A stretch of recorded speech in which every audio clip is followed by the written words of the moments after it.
Pangeia, o supercontinente que existiu antes do grande dilúvio. Disse também Deus: ajuntem-se as águas debaixo dos céus num só lugar, e apareça a porção seca. E assim se fez. A porção seca e chamou Deus terra e ao ajuntamento das águas, mares. E viu Deus que isso era bom. E disse: produza a terra relva, ervas que deem semente e árvores frutíferas que deem fruto segundo a sua espécie, cuja semente esteja nele, sobre a terra. Do solo fez o Senhor Deus brotar toda sorte de árvores agradáveis à vista e boas para alimento. E plantou o Senhor Deus um jardim no Éden, na direção do Oriente. E plantou também a árvore da vida no meio do jardim e a árvore do conhecimento do bem e do mal. E saía um rio do Éden para regar o jardim e dali se dividia, repartindo-se em 4 braços. O primeiro chama-se Pison, é o que rodeia a terra de Havilá, onde há ouro. O ouro dessa terra é bom, também se encontram lá o brélio e a pedra de ônix. O segundo rio chama-se Gion, é o que circunda a terra de Cuxi. O nome do terceiro rio é Tigre, é o que corre pelo oriente da Síria. E o quarto é o Eufrates. A terra, pois, produziu relva, ervas que davam semente segundo a sua espécie e árvores que davam fruto, cuja semente estava nele, conforme a sua espécie. E viu Deus que isso era bom. Em Ezequiel 28, onde é descrito a queda de Satanás, Deus diz para Satanás que ele estava no monte de Deus, e no brilho das pedras andava o berilo, o ônix, o jaspe, a safira, o carbúnculo e a esmeralda, além do ouro.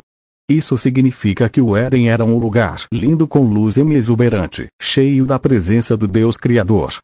Gênesis 1, 9, 10, está no singular. Isso significa que havia apenas um continente e mares. O continente que existiu antes do dilúvio era a Pangeia. Gênesis 2 é descrito que, para regar a superfície de toda a terra, caíam do céu de vapor ou garoa que subia da terra. O jardim do Éden, por outro lado, era regado por 4 rios e era regado pelo vapor que subia da terra. Deus forneceu habitats ideais para répteis mais ao sul e centro-norte. E para os mamíferos, habitats nas regiões altas, como o próprio Éden, que se localizava na Mesopotâmia pré-diluviana. Os animais marinhos tinham um vasto oceano para nadar e viver.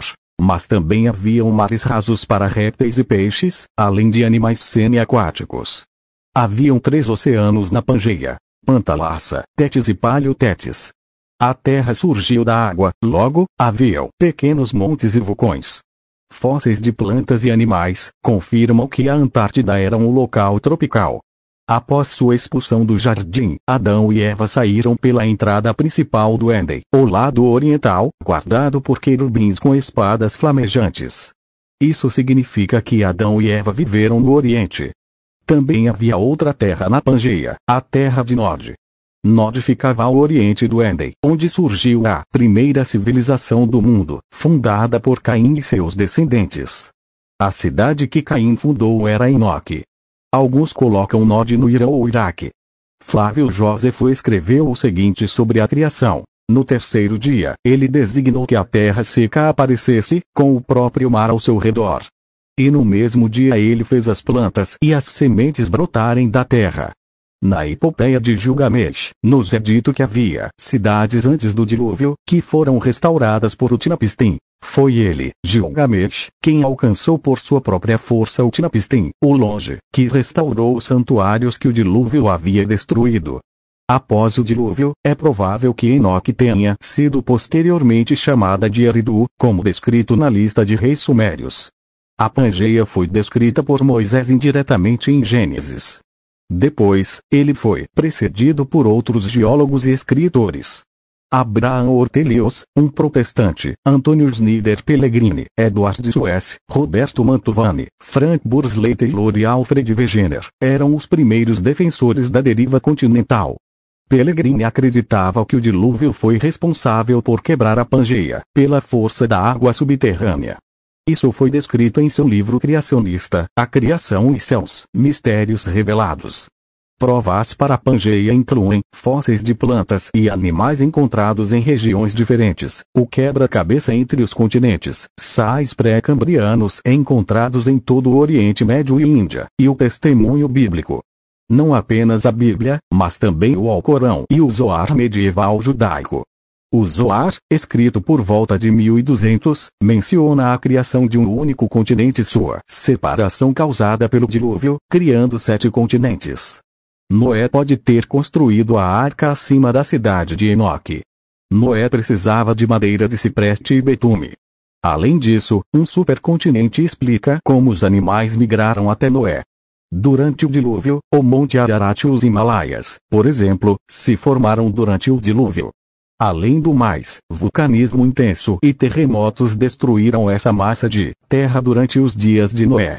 Todos os rios do Éden sobreviveram ao dilúvio.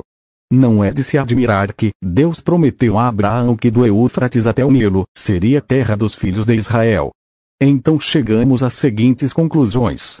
Deus criou apenas um único continente, semelhante à Pangeia. O Jardim do Éden possivelmente ficava localizado nessa área do mapa. Não chovia antes do dilúvio. Isso também é apoiado pelo fato de haver insetos gigantes antes do dilúvio. O clima era quente e frio. Havia uma civilização perdida na Pangeia, localizada em Nod. Ele se rompeu durante o dilúvio global de Noé, e se tornou os continentes atuais.